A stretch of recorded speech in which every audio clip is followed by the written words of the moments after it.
तो hi friends, नमस्ते, जोहार।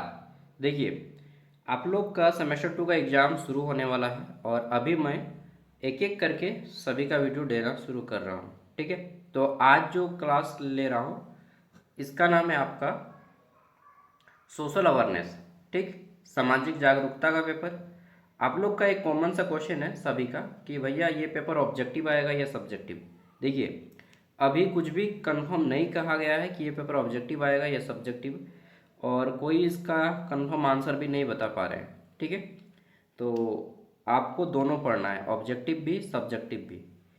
ठीक है, क्योंकि पिछले जैसा एग्ज़ाम हुआ है उसके अकॉर्डिंग कहा जा सकता है कि पेपर ऑब्जेक्टिव आएगा, लेकिन जो सिलेबस का फॉर्मेट लिखा है उसमें सब्जेक्टिव दिया है। तो मैं कहूँगा कि दोनों पढ़िए, ऑब्जेक्टिव भी सब्जेक्टिव भी, जो भी आए एग्ज़ाम में धो डालिएगा। ठीक है, चलिए तो शुरू करते हैं। पेपर 50 मार्क्स का आएगा। SKMU Dumka, Sidhu Kanhu Murmu university Dumka, BA BCom BSc सभी के लिए ये अनिवार्य पेपर है। 50 मार्क्स का पेपर होगा और क्वालिफाई करने के लिए आपको 20 मार्क्स लाना होगा, 20 नंबर। ठीक है, समय कितना मिलेगा? तो 90 मिनट। इसमें आपको 2 यूनिट है। आज हम लोग यूनिट 1 पूरा कंप्लीट कर देंगे ऑब्जेक्टिव क्वेश्चन आंसर का। ठीक, मैं आपको बता देता हूँ। पहला है पार्ट 1, जिसमें मैंने सिलेबस के बारे में विस्तार से बताया है फोटो और इमेज के साथ। ये हमारा वीडियो का पार्ट 2 है जिसमें हम लोग ऑब्जेक्टिव करेंगे। फिर पार्ट 3 आएगा, ठीक, जिसमें हम लोग ऑब्जेक्टिव ही करेंगे यूनिट 2 का। फिर आएगा पार्ट 4 जिसमें हम लोग सब्जेक्टिव करेंगे यूनिट 1 का। एंड फिर लास्ट में पार्ट 5 जिसमें करेंगे हम लोग सब्जेक्टिव यूनिट 2 का। ओके, और लास्ट में एक सैम्पल पेपर दूंगा। तो चलिए शुरू करते हैं। इसमें हम लोग आज पढ़ेंगे लैंगिक समानता, रोड सेफ्टी, ठीक, जो सड़क सुरक्षा है। फिर पानी से संबंधित स्वच्छता। फिर पढ़ेंगे पर्यावरण के बारे में। तो ये 4 चीज़ें हम लोग पढ़ेंगे इसमें। ठीक है, टोटल लगभग 60 क्वेश्चन हैं। तो पहला क्वेश्चन है हमारा जेंडर एंड वुमेन एम्पावरमेंट। ठीक, महिला और लिंग और महिला सशक्तिकरण। तो पहला प्रश्न है हमारा, लैंगिक समानता का सही अर्थ क्या है? What is the correct meaning of gender equality? तो देखिए, केवल महिलाओं को विशेष अधिकार, बिल्कुल नहीं। पुरुष और महिलाओं को समान अधिकार और अवसर, ठीक है, एवं सम्मान देना हमारा लैंगिक समानता है। ऑप्शन बी इसका राइट आंसर हो जाएगा। ठीक, देखिए कुछ इंपॉर्टेंट फैक्ट्स भी प्रत्येक क्वेश्चन में आपको मिलेंगे कि लैंगिक समानता का अर्थ कि सभी व्यक्तियों को, ठीक है, व्यक्ति मतलब महिला पुरुष दोनों, लिंग भेदभाव के अधिकार, समान अवसर, ठीक है, सम्मान प्राप्त हो। यह संयुक्त राष्ट्र संघ सस्टेनेबल डेवलपमेंट गोल 5 में, ठीक है, और भारतीय संविधान के अनुच्छेद 14, 15 और 16 में मूल अधिकार जो है, मौलिक अधिकार है हमारा। ठीक है, चलिए, तो आप ये नहीं बोल सकते कि आप लड़की हैं तो आपको कम पेमेंट मिलेगा। ठीक है, चलिए नेक्स्ट आता है हमारा, भारतीय संविधान का कौन सा अनुच्छेद कानून के समक्ष समानता का अधिकार देता है? तो अभी हम लोगों ने पढ़ा है आर्टिकल 14 पहला है, तो इसी को हम लोग को टिक लगाना है आर्टिकल 14। ठीक है, कानून के समक्ष समानता का अधिकार हमें देता है। हमारे 6 मौलिक अधिकार हैं, ठीक, इसमें से एक समानता का अधिकार है।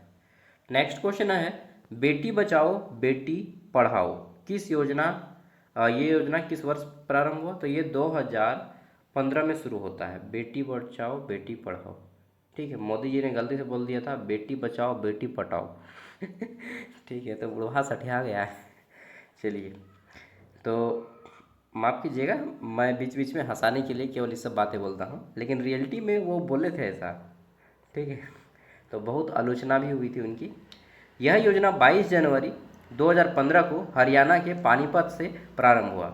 इसका उद्देश्य बालिका शिक्षा को बढ़ावा देना और घटते हुए लिंग अनुपात में सुधार करना है। आपको डेट याद रखना है, 22 जनवरी 2015। ओके, नेक्स्ट, कार्यस्थल पर महिलाओं के यौन उत्पीड़न से सुरक्षा हेतु कौन सा अधिनियम लागू है?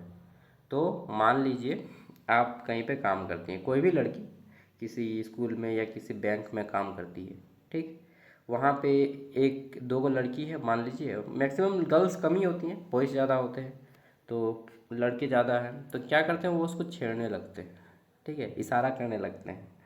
तो अगर वो लड़की इंटरेस्टेड नहीं है फिर भी अगर आप ज़बरदस्ती करते हैं उसके साथ, ठीक, तो इसको बोलते हैं यौन उत्पीड़न। और इसके तहत अब कानून बन चुका है कि कोई भी महिला जहाँ पे काम करती है, अगर उसके साथ काम करने वाला कोई भी पुरुष, ठीक है, उसका बॉस हो सकता है या फिर उसका कलीग्स हो सकता है, अगर उसके साथ कुछ भी यौन उत्पीड़न करता है, ठीक, गलत इशारे करता है या फिर साइन देता है, ठीक है, समझ रहे हैं ना मैं क्या बोलना चाह रहा हूँ, बोलूँगा नहीं। तो इसके तहत एक एक्ट लाया गया, पोस एक्ट, ठीक है।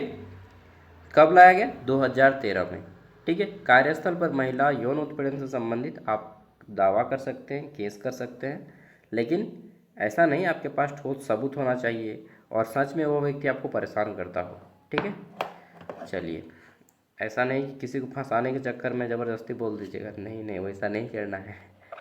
नहीं तो आजकल देखिएगा तो लड़कों के पास बहुत कम अधिकार बचे हैं, लड़कियों के पास ज़्यादा अधिकार हो गया है, ठीक है। अगर कोई लड़की चाहेगी तो सीधे साधे लड़के को भी फंसा सकती है, ठीक है। महिलाओं को मातृत्व अवकाश देने वाला प्रमुख अधिनियम कौन सा है? मातृत्व मतलब जब लेडी प्रेग्नेंट होती है तो उनको 6 महीने का क्या मिलता है? मातृत्व अवकाश मिलता है। कल मैंने बताया था कि 6 महीने का मातृत्व अवकाश मिलता है। 6 महीना मतलब 6 × 30 दिन, यानी कि 180 दिन का मैटरनिटी लीव दिया जाता है, ठीक है। Which act provides maternity benefits to women empowerment? तो एक कानून लाया गया जिसका नाम है मैटरनिटी बेनिफिट एक्ट 1961, ठीक है। 1961 मातृत्व लाभ अधिनियम 1961 को मातृत्व अवकाश और अन्य सुविधाएं प्रदान करता है। 2017 के संशोधन हुआ और कई मामलों में 26 सप्ताह का अवकाश दिया गया। 26 सप्ताह को गुना कीजिए 26 × 7, कितना होता है जी? 7 छक 42 के 2 हाथ में 4, 7 दूना 14 और 4 18, 182 दिन। तो मैंने बोला ना 6 महीना, ठीक है। तो इसको याद रखिएगा, 6 महीने तक दिया जाता है। ये 1961 में आया था और 2017 में फिर से लागू हुआ, ठीक है। चलिए, अब लड़की लोग सोचिएगा कि आराम से वो, ठीक है, मतलब मदर बन सकती हैं 3 महीना तक। तो आराम से रहते हैं, पेट तो नहीं निकलता 3 महीना तक। मतलब आप काम भी करना है तो 4 महीना तक आराम से ऑफिस जा सकते हैं, 4 महीना तक। 5 महीना भी जा सकते हैं, लेकिन 5 महीने के बाद फिर नहीं जाइएगा, ठीक है। छठे, सातवां, आठ, मतलब 9 महीने का होता है ना, तो 5 महीने तक जाइए, 4 महीना घर में रहिए आराम से। उसके बाद बेबी होने के बाद फिर 6 महीना रहना होगा, तो वहाँ पे स्पेशल लीव आप ले सकते हैं, ठीक है। आता है कि स्पेशल लीव 1 ईयर का, तो आप 1 साल का अपने जॉब से छुट्टी ले सकते हैं, ठीक। भारत की पहली महिला प्रधानमंत्री कौन थी? सबको मालूम है कौन है? श्रीमती इंदिरा गांधी, ठीक, इंदिरा गांधी। और इन्हीं के पोते हैं राहुल गांधी, ठीक। इंदिरा गांधी 1966 में भारत की पहली महिला प्रधानमंत्री बनी, ठीक है। और ये जवाहरलाल नेहरू की बेटी थी। इनके हस्बैंड का नाम मुझे याद नहीं रहता है अक्सर, ये एक नॉर्मल पर्सन थे, पत्रकार थे, ठीक है। क्या जो नाम है, शायद कोई इस्लाम थे। नेक्स्ट, कार्यस्थल पर महिलाओं के सामने सबसे बड़ी चुनौती क्या मानी जाती है? तो लैंगिक भेदभाव, ठीक है, उनके साथ लैंगिक भेदभाव किया जाता है, ये सबसे बड़ी उनके सामने चुनौती मानी जाती है, ठीक है। नेक्स्ट, अगला जाता है एक प्रकार के क्वेश्चन जो एक मतलब 4 टॉपिक है ना टोटल, मैंने बताया कि पर्यावरण है, जल है, रोड सेफ्टी है और आपका वुमेन एम्पावरमेंट है। तो प्रत्येक टॉपिक से 15-15 क्वेश्चन है, ओके। समान कार्य के लिए समान वेतन का सिद्धांत किससे संबंधित है? तो समान काम के बदले समान वेतन। तो वेतन किससे संबंधित है? हमारा रोजगार से, तो ये हो जाएगा एम्प्लॉयमेंट, ठीक है। मैंने एक एग्जांपल दिया था कि जब देखिएगा कि महिलाएं जो काम करने जाती हैं, रेजा लोग, और रेजा और लेबर दोनों आता है ना ढलाई में, तो जो महिला लेबर लोग रहती है, छत ढालते टाइम देखिएगा कि महिला लेबर लोग रहती है, उनको कम पेमेंट मिलता है, और जो पुरुष रहते हैं उनको ज़्यादा पेमेंट मिलता है। तो ये एक प्रकार का भेदभाव ही है जो कि अभी तक समाप्त नहीं हुआ है। नेक्स्ट, संयुक्त राष्ट्र का कौन सा सतत विकास लक्ष्य लैंगिक समानता से संबंधित है? तो संयुक्त राष्ट्र ने 2015 में 17 को लक्ष्य रखा है, जिसको 2035 तक हासिल करना है। उसको बोलते हैं सस्टेनेबल डेवलपमेंट गोल 17। तो इसमें से एक गोल है सतत विकास में, सतत विकास लक्ष्य। सतत विकास क्या होता है? ऐसा विकास जिससे हम और क्या बोलते हैं, जिससे हम ऐसा विकास करें कि हमारा भी फायदा और हमारे आने वाली पीढ़ी को कोई नुकसान ना हो। ठीक है, तो इसको बोलते हैं SDG 3, sustainable development goal 3, SDG 3। ठीक, नेक्स्ट अगला जाता है, अच्छा सॉरी SDG 3 बोलते हैं यार, SDG 5 होगा, सस्टेनेबल डेवलपमेंट गोल 5, पाँचवा लक्ष्य। ठीक है, 17 को लक्ष्य है, जैसे कि जीरो हंगर मतलब भूखमरी एकदम कम हो जाए, जीरो इलिटरेसी मतलब साक्षरता बढ़ जाए, अशिक्षा बिल्कुल समाप्त हो जाए। ठीक है, प्योर वाटर, इस तरह से 17 को लक्ष्य रखा गया है। ठीक है, नेक्स्ट महिला सशक्तिकरण का मुख्य उद्देश्य क्या है? तो महिला सशक्तिकरण का मुख्य उद्देश्य है महिलाओं को समान अधिकार एवं आत्मनिर्भर बनाना। ओके, ऑप्शन 20 का राइट आंसर हो जाएगा। अगला क्वेश्चन है, भारत की पहली महिला राष्ट्रपति कौन थी? तो प्रतिभा देवी सिंह पाटिल भारत की प्रथम महिला राष्ट्रपति थी। कब बनी? 2007 में। ठीक है, प्रतिभा देवी सिंह पाटिल कौन थी? तो भारत की प्रथम महिला राष्ट्रपति। वर्तमान में कौन है? श्रीमती द्रौपदी मुर्मू। ठीक है, 12वां क्वेश्चन है, घरेलू हिंसा से महिलाओं की सुरक्षा के लिए कौन सा अधिनियम बनाया गया? तो ये एक्ट बनाया गया डोमेस्टिक वायलेंस एक्ट, हिंदी में बोलते हैं घरेलू डोमेस्टिक वायलेंस, घरेलू हिंसा अधिनियम 2005। ठीक है, कि अगर आपके हस्बैंड, आपकी सास या आपकी ननद या आपके घर के कोई भी ससुर देवर अगर आपको प्रताड़ित करते हैं, ठीक, या दहेज के नाम पे कि और भी ससुर से मांगो, अपना बाप से मांगो, पैसा मांगो, ये मांगो, ठीक है, या फिर ज़्यादा काम करवाते हैं, दिन रात खाना अच्छे से नहीं देते हैं, मारते हैं, पीटते हैं, ठीक है, भेदभाव करते हैं आपको, ठीक, बहुत ज़्यादा काम करवाते हैं दिन रात और ऊपर से खाना भी सही से नहीं पूछते हैं, तो इसको डोमेस्टिक वायलेंस कहते हैं। मारपीट अगर करते हैं तो, अगर झूठ मूठ पे सास ससुर को फंसाइएगा तो फिर तो फेरा हो जाएगा समझ रहे हैं ना। ठीक है, तो फिर गाना गाइएगा, "ई मर्द नहीं माथा के दर्द हो राजा जी" चलिए, तो डोमेस्टिक वायलेंस एक्ट इसीलिए लाया गया, ठीक है, ताकि ये गाना जो गा रहे हैं ना, ये डोमेस्टिक वायलेंस एक्ट को सपोर्ट करता है कि वो माथा का दर्द बन चुका है, तब जाके वो डोमेस्टिक वायलेंस एक्ट के तहत आप क्या कर सकते हैं, केस करवा सकते हैं। ठीक है, गाना कैसा है जी, पूरा गा लीजिए आप लोग। देखिए बीच बीच में गाना गाते रहिए, और ये मत सोचिएगा कि गाना गाते वक्त ये अच्छा है ये बुरा है, अरे भाई अच्छा बुरे की परवाह करोगे तो खुशी नहीं मिलेगी, लेकिन इतना भी अच्छा बुरा मत कीजिएगा जिससे कि लोगों के लाइफ में प्रभाव पड़े। देखिए एक चीज़ मैं आज आपको बता देता हूँ, कुछ भी चीज़ आप कर रहे हैं, ठीक है, अच्छा या बुरा, अगर वो आप तक सीमित है, ठीक, इससे किसी व्यक्ति को नुकसान नहीं पहुंच रहा है, ठीक है, तो इट इज़ गुड। लेकिन उससे अगर किसी को बुरा नुकसान पहुंच रहा है, सपोज दैट आप कुछ कर रहे हैं, आपका ये नुकसान आपके फैमिली को उठाना पड़ सकता है या सोसाइटी के अन्य लोगों को, तो ये बुरा है। लेकिन कुछ चीज़ आप कर रहे हैं और वो आपका वो जो नुकसान है किसी को नहीं पहुंचा रहा है, तो वो आप कर सकते हैं। जैसे स्मोकिंग कर रहे हैं, बोलिएगा मैं पी रहा हूँ, अपने बाप का पी रहा हूँ, तुम्हारा क्या जाता है? अरे गाली देने मन करता है ऐसे आदमी को जो लोग बोलता है कि अपने बाप का पी रहे हैं, तुम्हारा क्या जाता है? तुम्हारा नहीं जाता है, तुम्हारे परिवार का भी जाता है। जब बीमार पड़ोगे ना तो कौन जाएगा? परिवार वाले जाएंगे। ठीक है, आज मेरे फादर गांजा वांजा पीते थे तो आ, माथा दर्द वगैरह, हाई बीपी का प्रॉब्लम हो गया, तो कौन गया? हम गए, फैमिली वाले गए, मेरा भाई गया, ठीक है, डॉक्टर से दिखाना मतलब हम लोग को पड़ रहा है, तो परेशान आप नहीं होते हैं, आपके फैमिली वाले होते हैं। तो ये मत बोलिएगा कि अपने बाप का पी रहे तुम्हारा क्या जा रहा है। ठीक है, चलिए, उम्मीद करता हूँ आप समझदार होंगे तो समझिएगा, नहीं तो फिर जाइएगा बेटा। ठीक है, सीटी बजेगा अभी, चो देखिए। तो अगला है, भारत में महिलाओं के लिए 33% आरक्षण किस स्तर पर पहले से लागू है? तो देखिए पंचायत स्तर, जितने भी पंचायत इलेक्शन होते हैं, वार्ड मुखिया, जिला परिषद और पंचायत समिति, ठीक है, ये त्रिस्तरीय पंचायत इलेक्शन होता है 3 स्तरों पे।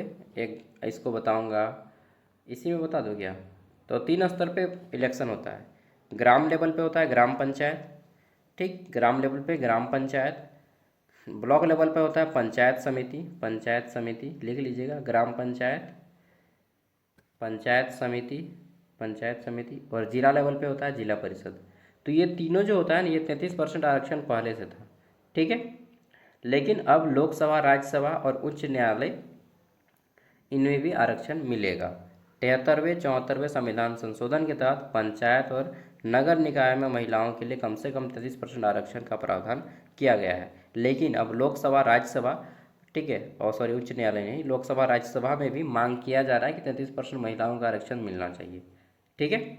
बहुत ही जल्द यहाँ पर भी लागू हो जाएगा। फिलहाल पंचायत और नगर निकाय चुनाव में ये लागू है, ठीक है।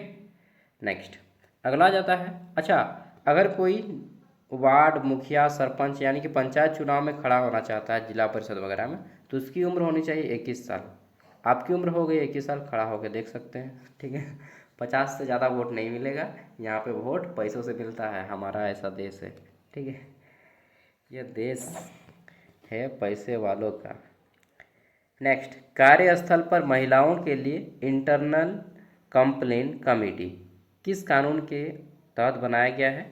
तो ये लिख लीजिएगा, कार्यस्थल पे जितना भी यौन उत्पीड़न होता है तो पॉस एक्ट 2013, ठीक है।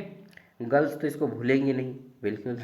पॉस एक्ट 2013, इन फ्यूचर में अगर आप कहीं पे काम करते हैं तो पॉस एक्ट 13 के तहत आप कार्यस्थल पर कोई अगर आपको कुछ करता है तो आप ये कंप्लेन करा सकते हैं, ठीक है। अधिक कर्मचारी वाले प्रत्येक संस्थान में आईसीसी का गठन अनिवार्य है। अंतिम क्वेश्चन है ये टॉपिक का, महिला सशक्तिकरण। इसके बाद नेक्स्ट टॉपिक आएगा रोड एक्सीडेंट, रोड सेफ्टी। महिला सशक्तिकरण का सबसे प्रभावशाली माध्यम कौन है? ठीक है, तो महिला अगर आपको सशक्त बनाना है, महिला को मजबूत बनाना है, तो शिक्षा से जोड़िए, एजुकेशन, ठीक है।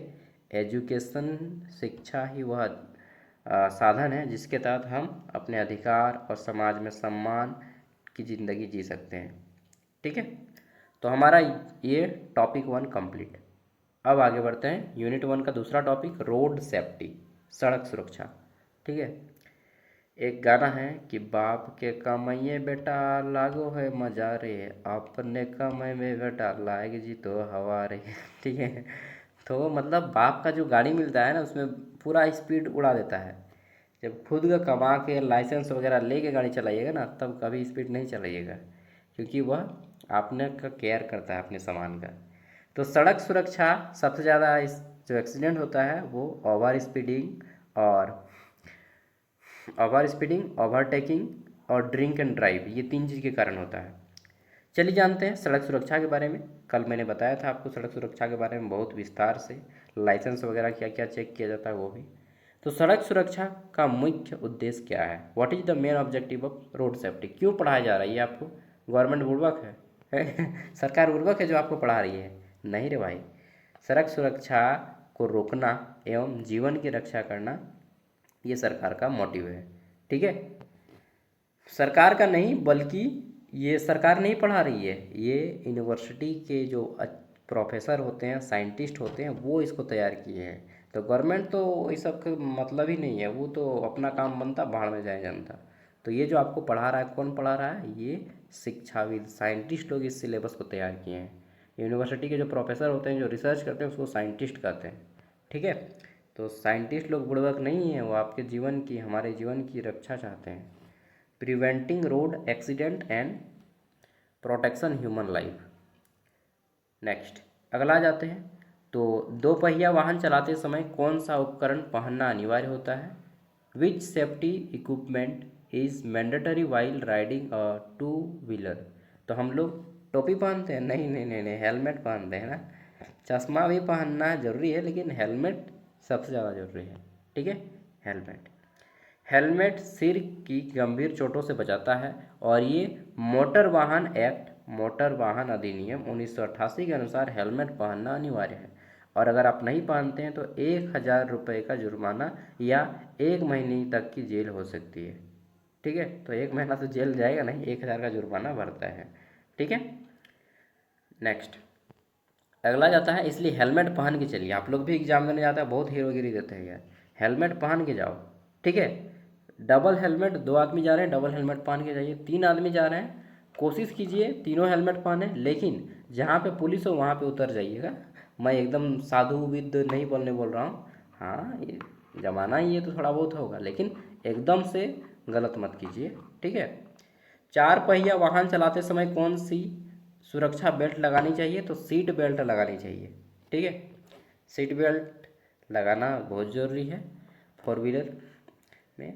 तो हो सकता है आप में से अभी तक कोई सीट बेल्ट नहीं लगाए होंगे। मैं भी मतलब फोर व्हीलर में तो बैठता ही नहीं था ना। तो आगे बैठे हैं। जब जो दो आदमी होता है ना आगे में, एक ड्राइवर और जो आगे में ड्राइवर के बगल में बैठते हैं, वो दोनों सीट बेल्ट लगाते हैं, ठीक है। नेक्स्ट, भारत में मतदान की तरह वाहन चलाने के लिए, एक मिनट, भारत में मतदान की तरह वाहन चलाने के लिए न्यूनतम आयु कितनी है? तो जिस तरह से वोट देने का एक कम से कम उम्र होता है, उसी तरह से गाड़ी चलाने का एक कम से कम उम्र होता है। वो कितनी है? What is the minimum age to obtain a driving licence for a light motor vehicle? तो LMV एक लाइसेंस होता है, ड्राइविंग लाइसेंस आप लोग देखे होंगे, ठीक है। मेरा भी ड्राइविंग लाइसेंस है, दिखाऊंगा क्या? तो 18 साल उम्र होनी चाहिए कम से कम ड्राइविंग लाइसेंस बनाने के लिए, ठीक है। जैसे मैं दिखा देता हूँ अपना ड्राइविंग लाइसेंस, छोड़िए क्या दिखाऊंगा। ड्राइविंग लाइसेंस दो प्रकार का होता है, एक होता है LMB, एक होता है HMB। ये फुल फॉर्म क्या है? Light motor vehicle. Light motor vehicle मतलब भैया हल्के वाहन चलाने के लिए। इसमें 2 चक्का और 4 चक्का तक का लाइसेंस मिलेगा, ठीक। केवल 2 चक्का भी ले सकते हैं, लेकिन 2 चक्का और 4 चक्का दोनों बनाइए एक साथ में, मैं दोनों बनाया हूँ, ठीक है। एक होता है HMB, इसको बोलते हैं हैवी मोटर व्हीकल, यानी कि भारी वाहन चलाने के लिए। फोर व्हीलर से ज़्यादा, 4 पहिए से ज़्यादा जितने भी गाड़ी हैं, 6 चक्का है, 12 चक्का है, बड़ा बड़ा हाइवा सब है, ठीक है। तो ये आपका हैवी मोटर व्हीकल लाइसेंस बनेगा, तभी आपको 4 चक्का से बड़ा गाड़ी चलाने को मिलेगा, या फिर 4 चक्का भी चला रहे हैं बड़ा बड़ा हाइवा, ठीक है, तो भी आपको हैवी लाइट मोटर व्हीकल बनाना होगा। और LMB बनाते हुए 5 साल हो जाएगा, तब जाके आज को आपको HMB बनाएगा। मतलब पहले 5 साल LMB का एक्सपीरियंस दिखाना होगा, तब जाके HMB बनेगा, हैवी मोटर व्हीकल बनेगा। LMB बनाने में 5,000 6,000 खर्चा आता है, मेरा तो 5,000 में बन गया था। HMB बनाने के लिए लगभग 40,000 रुपये खर्चा लगता है। कितना? 40,000, हाँ। तो क्या गजरा मुरा है, तुरंत बन जाएगा, समझे। नेक्स्ट, शराब पीकर वाहन चलाना किस प्रकार का अपराध है? Driving under the influence of alcohol is, ठीक है। तो ये एक कानूनी अपराध है, ठीक है। और वो फूकने को दे देगा कि फूको कितना शराब पिया है, देखेगा। तो नेक्स्ट आता है हमारा, लाल ट्रैफिक सिग्नल का क्या अर्थ है? लाल का मतलब है रुको, स्टॉप। ग्रीन का मतलब होता है जाना, ठीक है। और अ, ये जो होता है येलो, वो होता है बी केयरफुल, सावधान रहें, ठीक है। आगे देख लेते हैं। तो लाल बत्ती का अर्थ होता है वाहन को रोक देना। नेक्स्ट, पीली ट्रैफिक लाइट का क्या अर्थ है? तो पीली ट्रैफिक लाइट मतलब कि आपको रुकने की तैयारी करें या चलने की तैयारी करें, ठीक है। रुकने की तैयारी करें या चलने की तैयारी करें। पीली बत्ती चालक को सावधान करती है कि वह रुकने के लिए तैयार हो जाए, या फिर अगर ट्रैफिक में रुके हैं तो आपको रेडी हो जाना है कि चलिए अब रेडी हो जाइए, ग्रीन होगा, ठीक है। नेक्स्ट, हरी ट्रैफिक लाइन क्या क्या मतलब होता है? तो हरी मतलब होता है जाते रहिए, सब क्लियर है, ठीक है, आगे बढ़ें। नेक्स्ट, रांची में एक दिन मतलब क्या हुआ कि साइकिल चलाने का बहुत ज़्यादा बेनिफिट मुझे मिला है रांची में। एक दिन देख रहे थे, करमटोली चौक है हम यहाँ पे रांची में, तो इधर भी रुका हुआ है, इधर भी रुका हुआ है, और इधर रुका हुआ है, इधर से केवल गाड़ी आ रहा था। तो चारों तरफ से मतलब लगभग रुका हुआ था, चौक में पुलिस था 2 गो। हम आए उधर से हैंडल छोड़ के साइकिल में, केवल चश्मा लगाए हुए थे और सूट वूट पहने थे, मतलब ड्रेस में थे, और हैंडल छोड़ के आराम से साइकिल से इस साइड से उस साइड पार हो गए। सब गाड़ी वाला और पुलिस देख रहा है, ठीक है, लेकिन कोई कुछ कर नहीं पाया। क्यों? क्योंकि साइकिल है, और साइकिल का कोई भी रूल्स रेगुलेशन नहीं होता है, ना कोई ड्राइविंग लाइसेंस चाहिए उनको। तो पुलिस वाला चाहते हुए भी कुछ नहीं कर पाया, वो देख के और मतलब सोच रहा था कि यार इसको क्या बोले, तो चारों ओर ट्रैफिक रुका हुआ है, लेकिन साइकिल को आप पार कर सकते हैं। तो साइकिल चलाने का एक बड़ा बेनिफिट ये है कि आपको driving rules regulation traffic follow नहीं करने होते हैं, हालांकि करना होता है अपने अंदर से, लेकिन वो जब आपको थोड़ा सा इंजॉय करना होता है तो नहीं करते हैं। दूसरी चीज़ पॉल्यूशन नहीं होती है, तीसरी चीज़ बॉडी की एक्सरसाइज होती है। ठीक है, तो ये तीन आपके बेनिफिट्स मिलते हैं अगर आप साइकिल चलाते हैं तो। ठीक है, तो मैं भी साइकिल चलाता हूँ बहुत ज़्यादा। बाइक वगैरह का प्रयोग थोड़ा कम कीजिए, दूरी लॉन्ग डिस्टेंस के लिए बाइक का प्रयोग करें। सड़क पार करने के लिए सबसे सुरक्षित स्थान कौन सा है? ठीक है, तो सड़क पार करने के लिए जेब्रा क्रॉसिंग है। जेब्रा क्रॉसिंग कैसा होता है? तो देखिएगा कि ये रोड है, जैसे ये रोड है, ठीक है, ये रोड है, तो रोड में देखिएगा कहीं कहीं पे वाइट पट्टी में इस तरह से 4-5 को लाइन रहता है, सफ़ेद सफ़ेद, तो इसी को जेब्रा क्रॉसिंग कहते हैं। तो जेब्रा क्रॉसिंग का प्रयोग हम लोग करते हैं रोड को पार करने के लिए। ठीक है, जेब्रा क्रॉसिंग। नेक्स्ट, अगला जाता है वाहन चलाते समय मोबाइल फ़ोन का उपयोग करने से क्या होता है? तो जब आप वाहन चलाते हैं, गाड़ी चलाते हैं, मोबाइल फ़ोन का उपयोग करते हैं तो दुर्घटना का खतरा बढ़ता है। ठीक है, हो सकता है आप इधर बात में बिजी हैं, उधर से आगे गाड़ी मार दिया, चाहे आप ही किसी को ठोक दिए। ठीक है, तो ले बेटा लफड़ा हो गया, इसलिए सावधान रहें। नेक्स्ट, भारत में राष्ट्रीय सड़क सुरक्षा माह सामान्य कब मनाया जाता है? तो किस महीने को राष्ट्रीय सड़क सुरक्षा महीना मनाया जाता है? एक मिनट यार, जनवरी इसका राइट आंसर हो जाएगा। जनवरी महीने में हम लोग राष्ट्रीय सड़क सुरक्षा माह मनाते हैं। ठीक है, नेक्स्ट, भारत में सामान्यतः जनवरी में राष्ट्रीय सड़क सुरक्षा माह मनाया जाता है ताकि लोगों में सड़क सुरक्षा के प्रति जागरूकता बनाई जा सके। नेक्स्ट, सड़क दुर्घटना का प्रमुख कारण क्या है? जितने भी सड़क दुर्घटना हो रही है इसका प्रमुख कारण क्या है? कि ट्रैफिक नियमों का पालन न करना। ठीक है, नेक्स्ट, अगला जाता है कि वाहन चलाते समय सुरक्षित दूरी बनाए रखने का उद्देश्य क्या है? तो देखिए कम से कम बोला जाता है कि भाई आप 5 मीटर का डिस्टेंस बना के चलें। ये पहला गाड़ी है, और दूसरा तीसरा ये 5 मीटर का डिस्टेंस बना के एक गाड़ी से दूसरे गाड़ी तक चलें। 5 मीटर नहीं तो कम से कम 3 मीटर का भी डिस्टेंस बना के चलेंगे ना तो अच्छा रहेगा। आदमी क्या करता है, ये गाड़ी है और इसके पीछे सटा दिया है एकदम, बस्ट अगर पीछे हो गया तो फिर चपटा हो जाओगे बाबू, इसलिए थोड़ा समझ लो। ओके, तो डिस्टेंस बना के चले। वाहन चलाते समय दूरी बनाए रखना जरूरी होता है दुर्घटना से बचने के लिए। ओके, ऑप्शन ए हो जाएगा दुर्घटना से बचने के लिए। नेक्स्ट, अरे यार, नेक्स्ट, अगला है सड़क सुरक्षा नियमों का पालन करना किसका कर्तव्य है? तो सड़क सुरक्षा नियम का पालन करना किसका कर्तव्य है? सभी सड़क उपयोगकर्ता का। जितने भी लोग सड़क का उपयोग करते हैं ये सड़क सुरक्षा नियम का पालन करते हैं। ठीक है, नेक्स्ट, अच्छा, रोड में किस ओर चलना चाहिए? तो अपनी बाईं ओर चलना चाहिए। रोड में अक्सर किस ओर चलना चाहिए? तो जो भी आपका लेफ्ट साइड रहेगा उसी साइड आपको चलना है और गाड़ी भी चलाना है। ठीक है, सड़क सुरक्षा का सबसे महत्वपूर्ण सिद्धांत क्या है? यातायात नियम का पालन करना। ठीक है, अब यहाँ पे मैं कुछ एक्स्ट्रा चीज़ें बताऊँगा। नेक्स्ट चीज़ हमारा शुरू हो रहा है स्वच्छता। अब देखिए कुछ चीज़ें मैं बता रहा हूँ, ध्यान रखिएगा, जो लोग नहीं देखें उनके लिए। अगर आपको पुलिस पकड़ लेता है तो क्या क्या चेक करती है आपकी? ठीक है, अगर आप बाइक से जा रहे हैं तो 4 व्हीलर जा रहे हैं तो आपको सीट बेल्ट मांगेगा सबसे पहले। ठीक, और ये जो आईना रहेगा वहाँ पे ब्लैक पेपर नहीं लगा रहना चाहिए। दो चीज़, हो सकता है आपको ड्राइविंग लाइसेंस भी मांग सकती है और आपका गाड़ी का ओनर बुक। ठीक है, अगर आप बाइक में जनरली जाते हैं, झारखंड के आदमियों के पास 4 व्हीलर थोड़ा कम है, ठीक है, हम लोग जैसे आदमी, तो हो सकता है आप में से किसी का होगा, बट मैं यहाँ पे जनरली 2 व्हीलर का बात कर रहा हूँ। अगर आपके पास 2 पहिया वाहन है तो आपको रखना है आपका गाड़ी का कि ऑनर बुक, यानी कि मालिकाना रहता है, एक छोटा सा कार्ड रहता है जिसमें आपका गाड़ी का नंबर, ठीक, और आपका नाम रहता है। ओके, तो ये गाड़ी का ऑनर बुक हो गया। दूसरा चीज़ आपको रखना है ड्राइविंग लाइसेंस।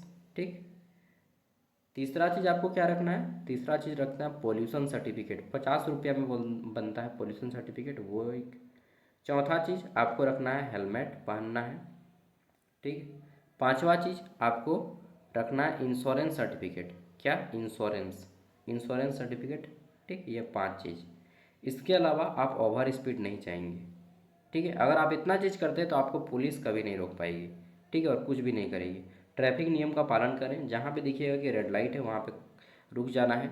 जब एम्बुलेंस आए तो एम्बुलेंस के लिए रास्ता छोड़ देना है। ठीक है, ये आपको ट्रैफिक रूल्स फॉलो करने हैं। इसके अलावा रॉन्ग साइड में नहीं जाना है। रॉन्ग साइड मतलब आपको हमेशा लेफ्ट साइड में जाना है। जब आप कहीं गोल चक्कर या कहीं पे मुड़ेंगे तो इंडिकेटर का प्रयोग करें। गाड़ी में इंडिकेटर होता है, लेफ्ट साइड भी राइट साइड भी चूँ चूँ चूँ चूँ चूँ चूँ चूँ करने लगेगा, इंडिकेटर दबाएंगे तो इसका प्रयोग करें। ठीक है, दारू पी के गाड़ी न चलाएं। ये सब आपको रोड सेफ्टी फॉलो करना है, समझ रहे हैं ना? ओके। और ओवर स्पीड नहीं जाना है, स्पीड लिमिट के अंदर चलाना है। ठीक है, और कुछ है क्या? और कुछ तो नहीं आ रहा हमको याद। अगर हाँ, ओवरलोडिंग नहीं जाना है। ओवरलोडिंग जा सकते हैं जहाँ पे पुलिस नहीं है, 3 लोड जाइए, उससे ज़्यादा मत जाइएगा। तो ओवरलोडिंग के लिए 1,000 रुपया फ़ाइन है। हेलमेट नहीं पहने इसके लिए 1,000 रुपया फ़ाइन है। अगर आपके पास ड्राइविंग लाइसेंस नहीं है तो इसके लिए 5,000 रुपया फ़ाइन है। ठीक है, मुझे मालूम हो गया है कि क्या क्या मांगता है, क्योंकि मालूम चल ही जाता है जब पुलिस पकड़ता है तो। उसके बाद अगर आपके पास इंश्योरेंस नहीं है तो इसके लिए 1,000 रुपये का फ़ाइन है। अगर आपके पास पॉल्यूशन सर्टिफिकेट नहीं है तो इसके लिए 1,000 रुपये फ़ाइन है। अगर आपके पास गाड़ी का ऑनर बुक नहीं है तो 20,000 रुपये का फ़ाइन है। ठीक है, लेकिन भारत का आदमी जुगाड़ू है, वो 500 रुपया देगा और जुगाड़ सेट करवा लेता है। चलिए आगे देखते हैं। लेकिन अब देखिए, मेरा एक सिद्धांत है कि 30 मिनट, 25 से 30 मिनट क्लास करने के बाद मैं 5 मिनट का ब्रेक लेता हूँ। तो 5 मिनट का बाद आइए, वीडियो को रोक दीजिए, पानी वानी पी के आइए, टॉयलेट वगैरह करके आइए। ठीक है, आंखें हमारी रेस्ट मांगती हैं। Thank you, bye. 5 मिनट के बाद आते हैं।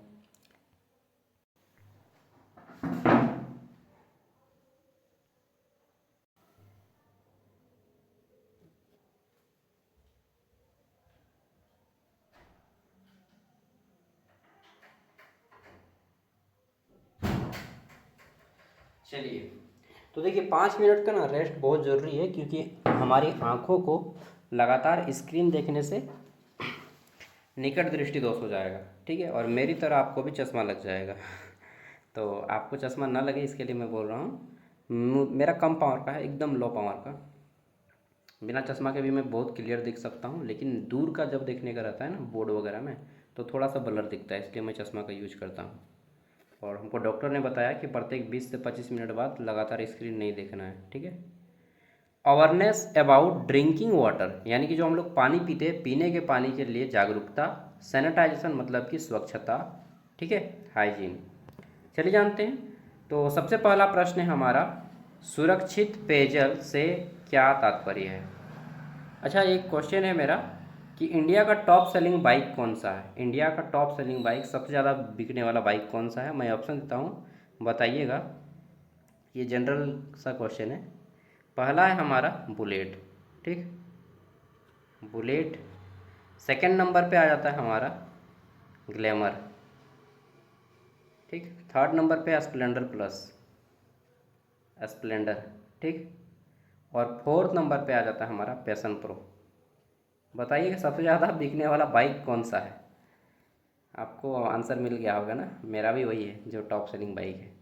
सुरक्षित पेयजल से क्या तात्पर्य है? सुरक्षित पेयजल मतलब कि रंगीन पानी नहीं रे भाई, स्वच्छ और रोगाणु रहित पानी। ठीक है, पीने योग्य पानी।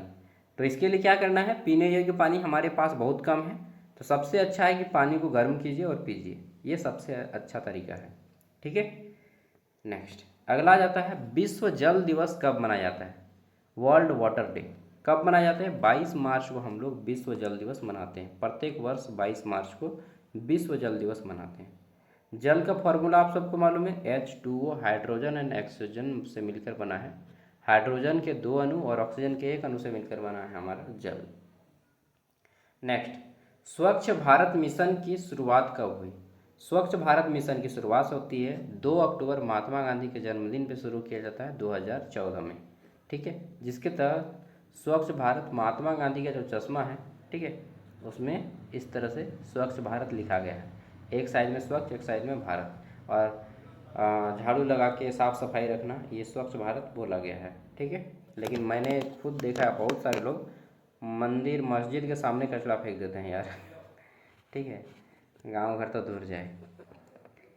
नेक्स्ट अगला देख लेते हैं, जल जनित रोग कौन सा है? तो जल जनित रोग से क्या होता है? अच्छा, स्वच्छ भारत के तहत ही प्रत्येक घर में शौचालय बनाया गया 12,000 रुपया वाला। है ना, आपके भी घर में होगा, मेरे भी घर में बना था। जल जनित रोग कौन सा है? तो देखिए, जल से आपका हैजा होता है, और जो बहुत ज़्यादा मात्रा में होता है भारत में उसको बोलते हैं टाइफाइड। टाइफाइड जल से होता है। ठीक। डायरिया भी आपका जल से होता है, गंदा पानी पीने से आपका टाइफाइड और डायरिया होता है। डायरिया बहुत डेंजर कंडीशन होता है जिसमें व्यक्ति मरने की कगार पे आ जाता है, मतलब लेटरिन भी होगा आपका और उल्टी भी होगा। ठीक है। डायरिया एकदम अजीब कंडीशन होता है यार। ठीक है, तो उसमें आपको तुरंत एडमिट करना होगा हॉस्पिटल में, या फिर तुरंत पानी चढ़ाना होगा। समझ रहे हैं ना। हाथ धोने का सबसे प्रभावी तरीका क्या है, और इसका सबसे मुख्य कारण क्या है? गंदा पानी। किसी भी तरह से अगर आपके बॉडी में गंदा पानी पीते हैं, इतना गंदा कि वह मैला, लेटरिन जितना गंदा अगर आपका पानी है, ठीक है, या किसी भी तरह से अगर लेटरिन का पानी आपके मुंह के अंदर चला जाता है या किसी का भी, तो आपको डायरिया होने की संभावना वहीं से होती है। ठीक है। हाथ धोने का सबसे प्रभावी तरीका क्या है? तो हाथ धोने का सबसे अच्छा तरीका है साबुन और स्वच्छ पानी। ठीक है। साबुन और स्वच्छ पानी से हाथ धोइए।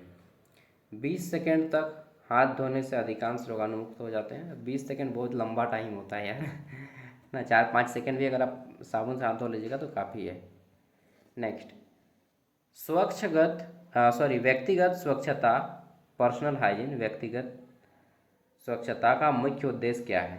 तो रोगों की रोकथाम करना, समय की बर्बादी नहीं है, या सुंदर दिखना नहीं है, क्या है? रोगों की रोकथाम करना। ठीक है। नेक्स्ट, जल जीवन मिशन किस वर्ष शुरू किया गया? तो जल जीवन मिशन को 2019 में शुरू किया गया। ठीक है। जल जीवन मिशन। और जल से संबंधित आपने देखा होगा चापाकल की गाड़ी सब में लिखा है, जल है तो कल है, जल ही जीवन है। ठीक है। जल है तो कल है, जल ही जीवन है, और भी बहुत कुछ लिखा जाता है। ठीक है।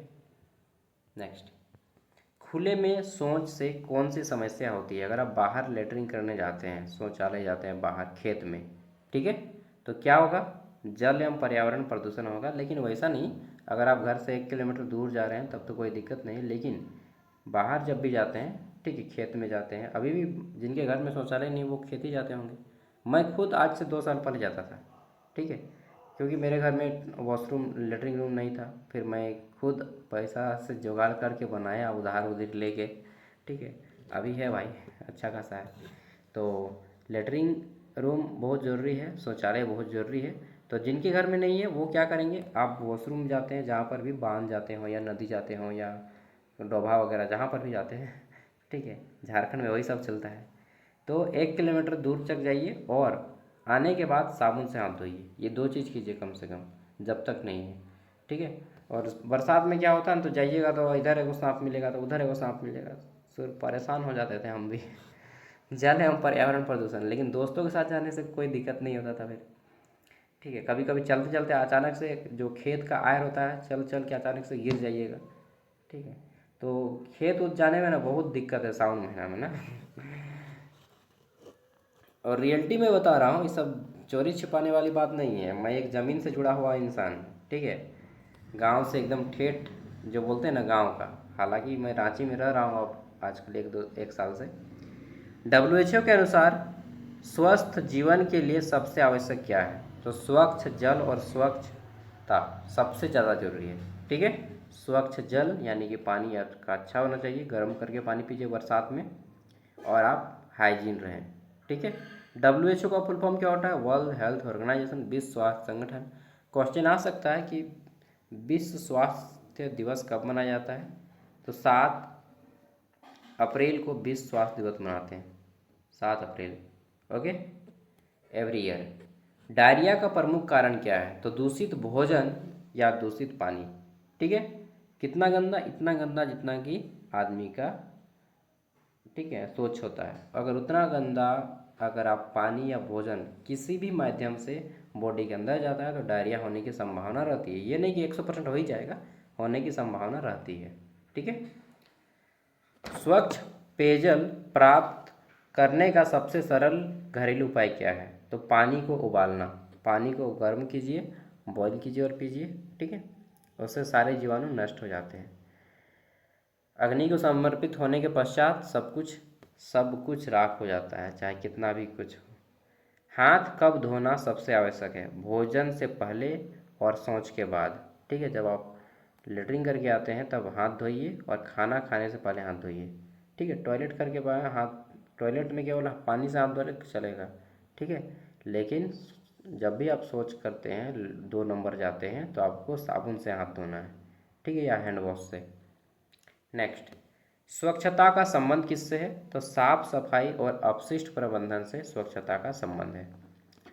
अगला देख लेते हैं, निम्नलिखित में से कौन सा जल जनित रोग नहीं है?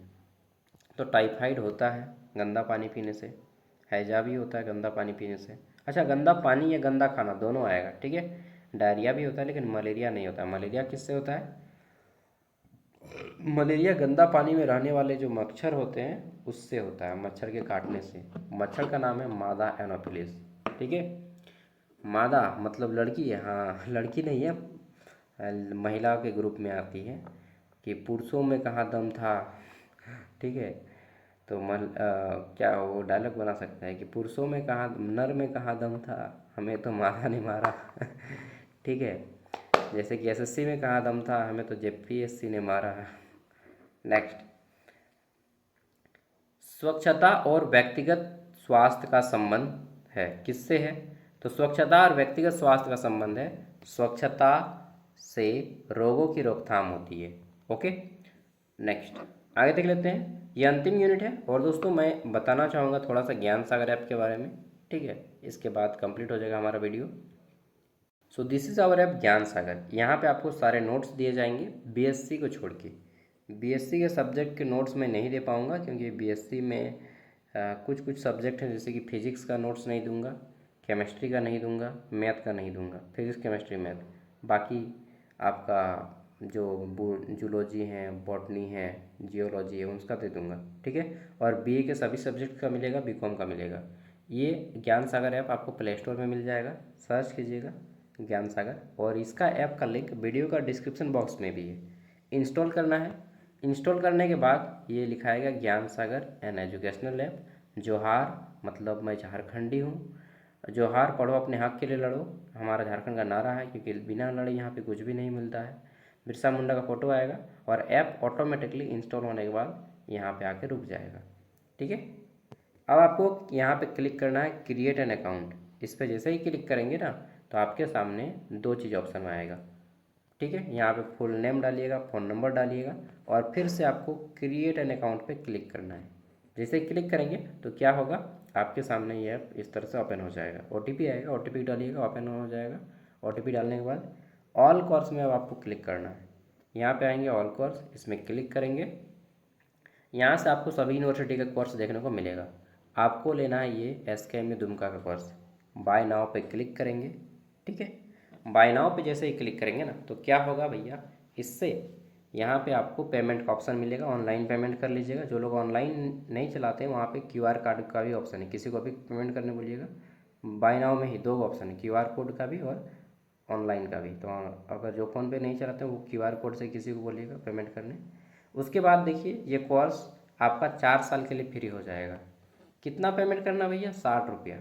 60 रुपया में 4 साल पढ़ाइएगा? हाँ जी, 60 रुपया में 4 साल पढ़ाएंगे। Complete graduation? हाँ कंप्लीट ग्रेजुएशन भाई। अब इसके बाद क्या हो जाएगा, आपका कोर्स इस तरह से आ जाएगा, स्टार्ट लर्निंग। इस पर क्लिक कीजिएगा, अब आपका सारा खुल जाएगा। ठीक है, अब आप सेमेस्टर 1 में क्लिक कीजिए, फिर जो पेपर देखना है, चाहे सेमेस्टर 2 का एग्जाम हो रहा है ना तो 2 में क्लिक कीजिएगा, फिर 25-29 के सेशन में जाएंगे और जो पेपर देखना है वहाँ से देख लीजिएगा। डाउनलोड करने का भी ऑप्शन मिलेगा, ये एक तीर का निशान होगा, इस तीर के निशान पे क्लिक करेंगे तो आपका PDF डाउनलोड भी होगा आपके फ़ोन पे। सिर्फ 60 रुपया में सभी पेपर का नोट्स मिलेगा एक जगह, नोट्स, सिलेबस सब, समझ रहे हैं ना। क्वेश्चन पेपर अगर संभवतः आप लोग का नया सिलेबस है तो क्वेश्चन पेपर मैं नहीं दूंगा, सैम्पल पेपर दूंगा। ठीक है, इतना सब कुछ सिर्फ 60 रुपया में। फिर भी अगर आपको नहीं खरीदना है तो मैं बोलूँगा इसमें तेरा घाटा मेरा कुछ नहीं जाता। चलिए, 60 रुपया एक प्लेट भोजन भी ठीक से नहीं मिलता है, मैं उतना में आपको 4 साल का पढ़ाने का बात करता हूँ। खैर, जो लोग 60 रुपया इन्वेस्ट नहीं करेंगे तो मैं फ्री में सब कुछ दे नहीं ना पाऊँगा, क्योंकि समझ सकते हैं मैं भी टाइम देता हूँ तो मुझे भी देखिए पैसा एक ऐसा चीज़ है ना कि आप भी पढ़ रहे हैं, कहीं पे जॉब कीजिएगा तो पैसा चाहिए ही चाहिए। मैं 60 रुपया लेके कोई बड़ी चीज़ नहीं मांग रहा हूँ, 6,000 दाम रखता 4 साल का पढ़ाने का तो अलग बात थी। खैर छोड़िए, ज़्यादा नहीं बोलूँगा, मुझे खुद इसमें ज़्यादा नहीं बोलने का मन करता है। पर्यावरण प्रदूषण के कारण और रोकथाम के बारे में अब हम लोग जानेंगे। ठीक है, तो पर्यावरण विश्व पर्यावरण दिवस कब मनाते हैं ये बताइए। 5 जून। कब? 5 जून। ओके भैया। चल दूसरा क्वेश्चन पूछ रहे हैं कि भारत का सबसे ज़्यादा वन किस राज्य में है। ठीक है, वन क्षेत्रफल सबसे ज़्यादा वन किस राज्य में पाया जाता है ये बताइए। चलिए सिंपल सा क्वेश्चन है, देखते हैं किनको आता है मालूम। अब यहाँ पे देख लेते हैं। पहला क्वेश्चन है पर्यावरण प्रदूषण क्या है। तो पर्यावरण में आता है हमारा वायु प्रदूषण, जल प्रदूषण, भूमि प्रदूषण, ध्वनि प्रदूषण। 1 2 3 4। ठीक है, और कुछ छूट रहा है क्या? जल वायु प्रदूषण, जल प्रदूषण, भूमि प्रदूषण, ध्वनि प्रदूषण। ठीक है, और एक ओजोन प्रदूषण भी जोड़ लीजिएगा। ओजोन मंडल जो हमारा ओजोन परत है ना, जिससे परावैंगनिक किरण आती है, तो ओजोन प्रदूषण भी जोड़ लीजिए इसमें। ओजोन प्रदूषण, ये 5 चीज़ें पर्यावरण प्रदूषण में आती हैं। ठीक है, नेक्स्ट आगे देख लेते हैं। विश्व पर्यावरण दिवस कब मनाया जाता है। तो 5 जून को मनाया जाता है। ठीक, 5 जून 1972 को इसकी शुरुआत की गई पर्यावरण को बचाने की। कौन किया? संयुक्त राष्ट्र संघ। कौन है संयुक्त राष्ट्र संघ? तो उस विश्व के सभी देश मिलकर एक संस्था बनाए हैं जिसका नाम संयुक्त राष्ट्र संघ दिया गया है, यूनाइटेड नेशन ऑफ ऑर्गेनाइजेशन। पर्यावरण संरक्षण के प्रति जागरूकता बढ़ाने का काम यह करता है। नेक्स्ट, सॉरी, अगला है निम्नलिखित में से वायु प्रदूषण का प्रमुख कारण कौन सा है। तो वायु प्रदूषण का सबसे मेन कारण है वाहनों एवं उद्योग से निकलने वाला धुआं। जितने भी समझ रहे पूरे भारत में कितना गाड़ी चलता है, इसका धुआं। इसके बाद जितना फैक्ट्री है, दूसरे नंबर पे आता है फैक्ट्रियों से निकलने वाला धुआं। ये वायु प्रदूषण का सबसे 2 मुख्य कारण है, फैक्ट्रियों से निकलने वाला धुआं और क्या, तो गाड़ी से निकलने वाला धुआं। ठीक है, और गाड़ी से क्या क्या गैस निकलता है, तो देखिए कार्बन डाइऑक्साइड, सल्फर डाइऑक्साइड, ठीक, नाइट्रोजन ऑक्साइड, कार्बन मोनोऑक्साइड भी निकलता है CO। तो ये सारे गैस निकल के पर्यावरण को प्रदूषण करते हैं। नेक्स्ट अगला जाता है ग्लोबल वार्मिंग का मुख्य कारण क्या है। ग्लोबल वार्मिंग को बोलते हैं हिंदी में वैश्विक ताप का बढ़ना, विश्व का तापमान बढ़ना, इसी को इंग्लिश में ग्लोबल वार्मिंग कहते हैं। ठीक है, तो ग्रीन हाउस गैसों की वृद्धि, ग्रीन हाउस गैस किसको कहते हैं, तो भैया जिस गैस से पृथ्वी का तापमान बढ़ता है उसको ग्रीन हाउस गैस कहते हैं। ठीक है, हाँ, तो जैसे जैसे कार्बन डाइऑक्साइड, ठीक, methane, nitrogen oxide, sorry nitrous oxide, ये गैस क्या करते हैं, पृथ्वी के तापमान को बढ़ाते हैं। तो पृथ्वी का तापमान क्या एकदम नहीं बढ़ना चाहिए, बढ़ना चाहिए। ज़्यादा ठंडा रहेगा तो हम लोग ठिठुर के भी मर जाएंगे। तो पृथ्वी का एक निश्चित तापमान होता है 22 डिग्री सेल्सियस के आसपास, 18 से 22। ठीक है, ये पृथ्वी का नॉर्मल टेम्परेचर है 18 से 22, जिसमें मनुष्य आसानी से आराम रह सकता है। परंतु हम लोग का तापमान कितना पहुंच जाता है, 35 डिग्री, 40 डिग्री, 42 डिग्री तक पहुंच जाता है तापमान। ठीक है, तो इतना तापमान हम गर्मी के दिन में हो जाता है, तो इसी को बोलते हैं ग्लोबल वार्मिंग। इससे क्या होगा, ग्लोबल वार्मिंग होगा तो गर्मी लगेगा। अरे बुढ़वा, गर्मी लगेगा, बड़े पैमाने पे सोचो। अगर ज़्यादा तापमान हो गया, मान लीजिए 48 डिग्री, 49 डिग्री, 50 डिग्री तापमान पहुंच गया, क्या होगा, जो हमारा का एक महादेश है ना, 7 महादेश में एक महादेश है हमारा, क्या है, अंटार्कटिका, बर्फ़ का महादेश। ठीक है, हमारा इतना बड़ा हिमालय पिघल जाएगा ना, तो क्या होगा, पूरा समुद्र में पानी बढ़ जाएगा। पानी बढ़ेगा तो क्या होगा, भारत का 3 भाग समुद्र से ही घिरा है, तो क्या हो जाएगा, सिटी बस जाएंगे सब कोई। समझ रहे हैं ना, मैं ठेठ भाषा में समझा रहा हूँ। मतलब कि ज़्यादा पानी हो गया, ज़्यादा तापमान बढ़ गया, बर्फ़ पिघल जाएंगे और पृथ्वी का जल स्तर बढ़ेगा, जिससे समुद्र के किनारे रहने वाले देश डूब जाएंगे। ठीक है, चलिए कितना आसानी से समझ जाते हैं आप लोग ना। वनों की कटाई का मुख्य प्रभाव क्या है, क्यों करते हैं हम लोग वनों की कटाई। तो वनों की कटाई करते हैं रोड बनाने के लिए, फैक्ट्री बनाने के लिए, घर बनाने के लिए, ठीक है, और खेती करने के लिए। तो इसकी कटाई से क्या होता है, जैव विविधता में कमी आती है। अब बोलिएगा जैव विविधता क्या है भैया, जैव मतलब होता है जीवन, विविधता मतलब अनेक प्रकार के जीव जो इसमें पाए जाते हैं। तो जब वन कटता है तो वहाँ पे अनेक प्रकार के जीव रहते हैं, उसमें कमी आती है। जैसे कि वन में क्या क्या रहते हैं, तो अनेक प्रकार के जंगली जानवर रहते हैं, वो सब का निवास छिन जाता है। तो इसी को बोलते हैं कि जैव विविधता में कमी, विभिन्न प्रकार के जीवों के निवास स्थान छिन जाते हैं। अगला आ जाता है हमारा, ओजोन परत का मुख्य कार्य क्या है। तो ये सूर्य की हानिकारक पराबैंगनी किरणों से रक्षा करती है हमें। ओके, तो क्या करती है, रक्षा करती है। और यही आंसर होगा तो और क्या। ओजोन का सूत्र होता है O3, यानी कि इसमें ऑक्सीजन के 3 अणु मिलके ओजोन बनता है। ठीक है, परावैंगनिक किरणों से रक्षा करने का काम करती है। अगर परावैंगनिक किरण किसी व्यक्ति के शरीर में पड़ जाएगा तो त्वचा कैंसर हो जाता है, स्किन कैंसर। ठीक है, नेक्स्ट, प्लास्टिक प्रदूषण को कम करने का सबसे अच्छा उपाय क्या है। यदि प्लास्टिक प्रदूषण होगा तो कम करने का सबसे अच्छा उपाय क्या है, एकल उपयोग प्लास्टिक का कम करना। ठीक है, मतलब देखिए कि कम से कम प्लास्टिक का उपयोग करें, कम से कम, मिनिमम। अगला जाता है, निम्नलिखित में से कौन सा नवीकरणीय ऊर्जा स्रोत है। रिन्यूएबल एनर्जी सोर्स कौन सा है, नवीकरणीय ऊर्जा स्रोत कौन सा है। दो प्रकार के स्रोत होते हैं, एक होता है नवीकरण, एक होता है अनवीकरणीय। नवीकरणीय जिसका उपयोग हम लोग दोबारा कर सकते हैं, अनवीकरणीय जिसको नॉन रिन्यूएबल कहा जाता है। रिन्यूएबल मतलब नवीकरणीय जिसका उपयोग बार बार कीजिए। ठीक, जैसे नवीकरणीय, जैसे पानी, पानी को पिए, फिर क्या हुआ, टॉयलेट गए, टॉयलेट से कहाँ गया, फिर जमीन में गया, फिर से वो पानी ही बना, समझे। तो ये नवीकरणीय है।